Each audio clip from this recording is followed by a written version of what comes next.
Every day it's another grim statistic for Pakistan as it endures its worst flooding on record. Today the United Nations has launched an urgent appeal for more helicopters. The UN says 800,000 people have been cut off and can only be reached by air. And the government is warning about an epidemic of waterborne diseases as conditions worsen for millions of survivors. Many are yet to receive any help, and more flooding is expected in the southern province of Sindh. South Asia correspondent Sally Sara reports from the city of Saka. Frustrated flood victims use anything they can to fight for their share of food and water.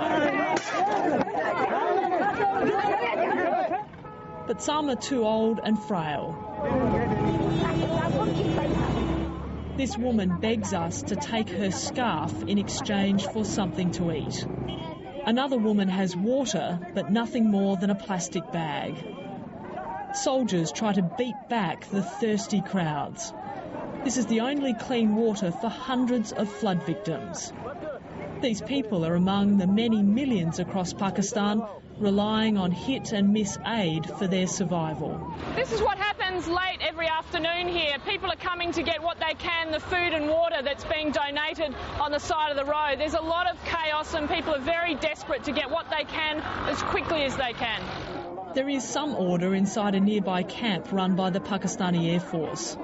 There's one plate of food for each family, but those without a ration card are removed from the queue.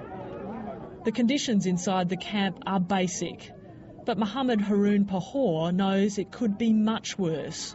I feel very sad for the people outside the camp. They are my brothers and sisters. Qaim and his wife Amiran are living in the open. They have only one bed for a family of 12.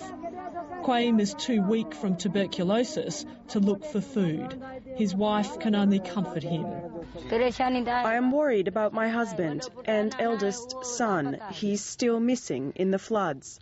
The people here say the Pakistani government has forgotten them. Many say they don't know how they will rebuild their lives without help. Sally Sara, ABC News, Saka.